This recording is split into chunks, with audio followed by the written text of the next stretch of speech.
예루살렘의 옛 도시 안에 성묘교회라 불리는 기독교 성당이 있습니다. 이곳은 예수님께서 십자가에 못 박히시고 또 그 시신이 묻혔던 곳이라고 해요. 예수님께서 부활하신 장소로 전해져서 많은 그리스도인들이 찾는 기독교 성지순례의 중요한 장소가 되었습니다. 그래서 오늘날에도 종묘주일이 되면 수많은 사람들이 이곳에 몰려든다고 해요. 사람들은 고난주간 내내 금식하면서 부활절을 준비합니다. 여러 기독교 교파에서 온 사람들이 행렬을 이루고 또 앉을 자리가 없을 정도라고 해요. 그런데 문제는 거기에 참석한 사람들이 서로 좋은 자리를 차지하겠다고 밀고 당기고 또 황금으로 만든 십자가와 그 목자의 지팡이에 서로 가까이 가려고 밀치고 거친 욕설이 오고 가는 그 모습이 정말 난장판이라고 합니다. 이것이 진정 그 예수님의 고난에 동참하며 예수님의 부활을 기다리는 모습일까요? 우리는 단연코 아니라고 말할 수 있을 것입니다. 하나님께서 기뻐하시지 않는 모습이에요. 하나님은 행위가 아니라 그 마음을 보시기 때문입니다. 하나님은 형식적인 모습이 아니라 그 내면의 진정성을 보시기 때문이에요. 오늘 본문이 정확히 그 부분을 말씀하고 있습니다. 바벨론이 멸망하고 이스라엘 백성들은 포로에서 풀려났습니다. 그들은 예루살렘 성벽을 재건하고 새로운 사회를 건설하고자 했어요.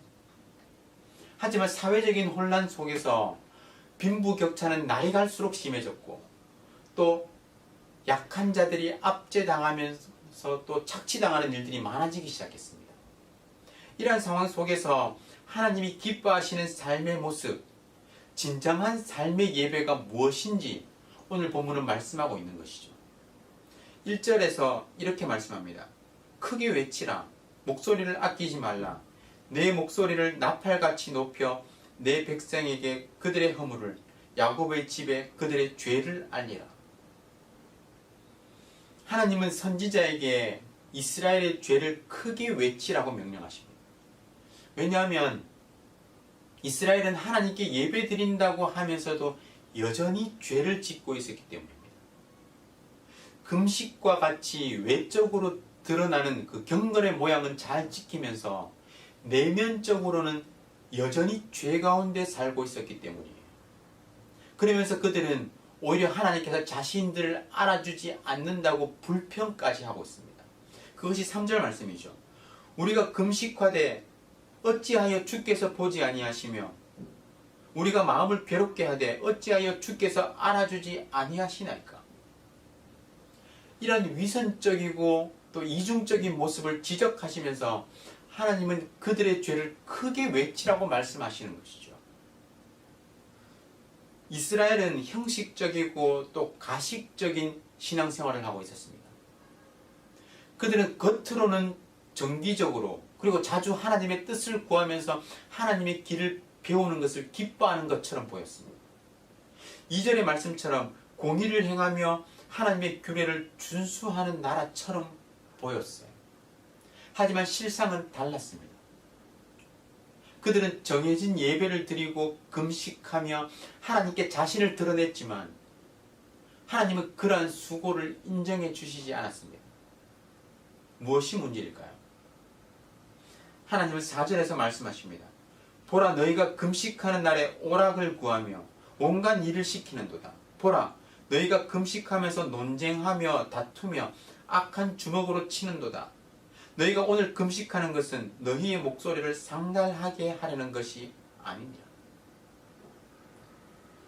그들은 금식하는 날에도 자신을 기쁘게 하는 오락거리를 찾고 있었습니다.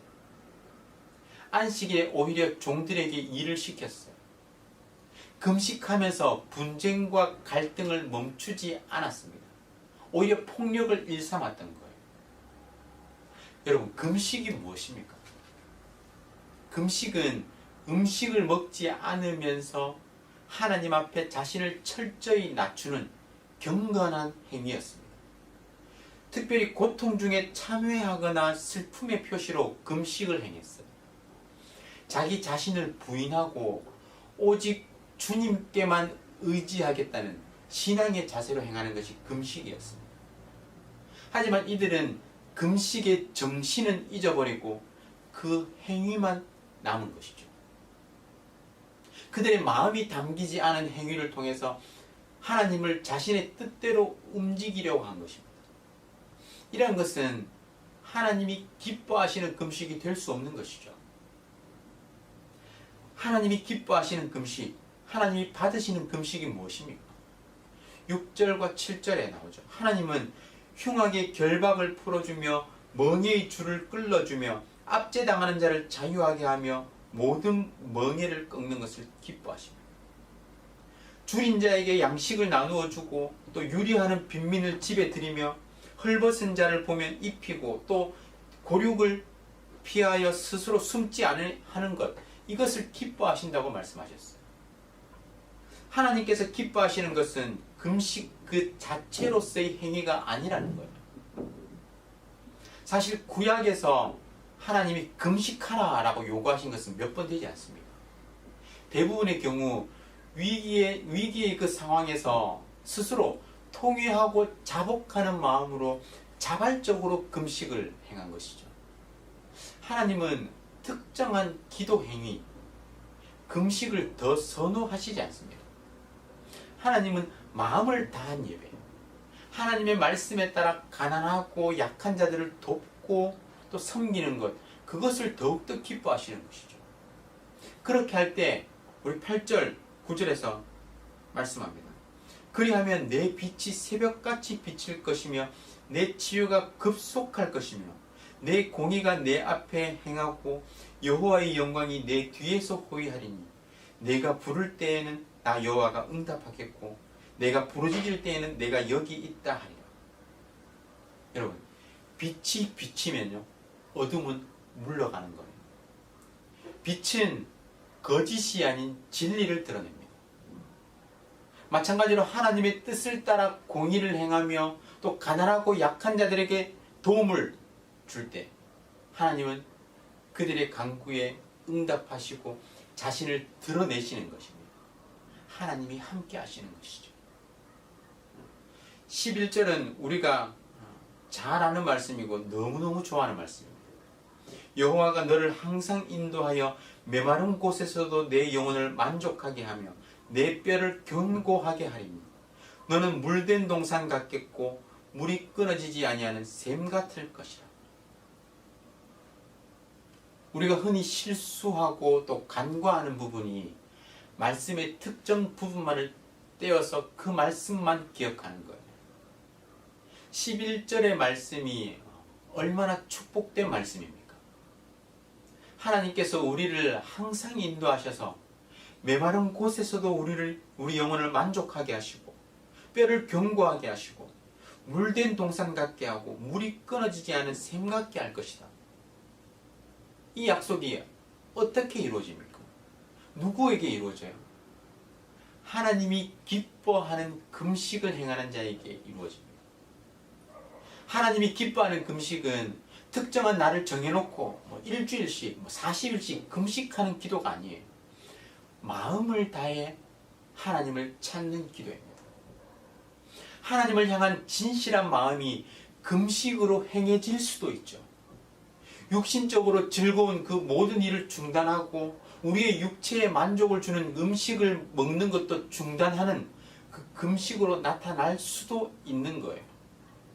하지만 형식뿐인 금식, 드러내기 위한 금식, 위선적인 금식이 아니라는 것입니다.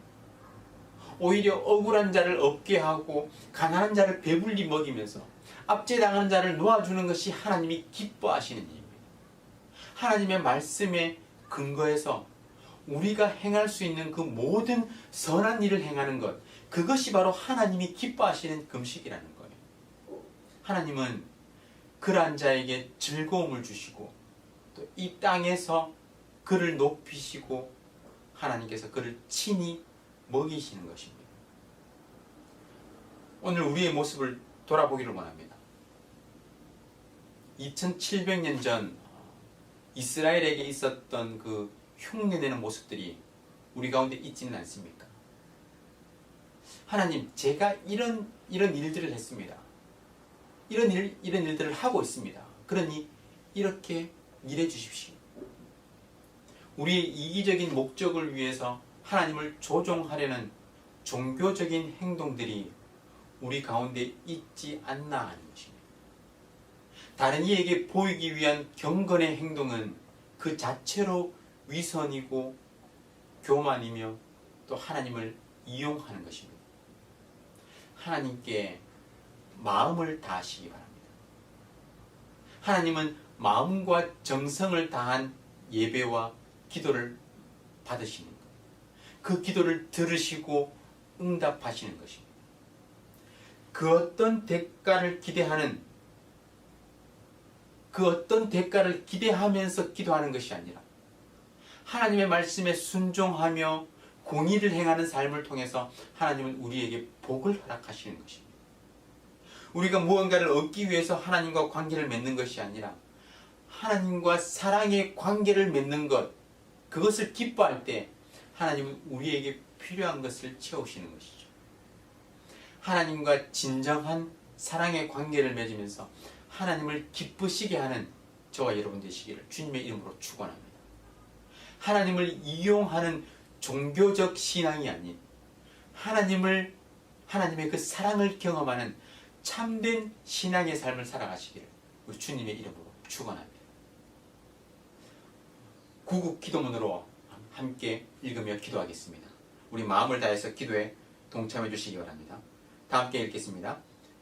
코로나 사태 속에서도 신실하신 하나님을 더욱 신뢰하게 해 주시옵소서.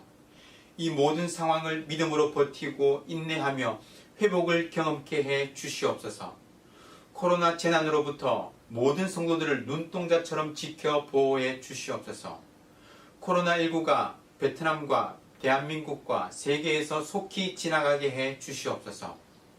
모든 가족과 함께 마음과 정성을 다해 하나님께 예배드리게 해 주시옵소서. 모든 성도가 경성에서 회개하고 의로운 삶의 열매를 맺게 해 주시옵소서. 교회의 생명사역을 적극 추진할 수 있는 여건을 속히 허락해 주시옵소서. 성도들이 처한 모든 환난과 어려움 가운데 피할 길을 허락해 주시옵소서. 성도들의 생업과 삶의 터전을 지켜주시고 결코 좌절하지 않게 해 주시옵소서. 이 땅에 확산되고 있는 코로나를 막아주시고 완전히 종식시켜 주시옵소서. 존귀하신 예수 그리스도의 이름으로 기도드립니다. 아멘. 오늘 말씀을 기억하며 기도하시고 이 구국 기도문과 또 각 개인과 가정을 위한 기도의 제목을 가지고 다 함께 기도하시겠습니다.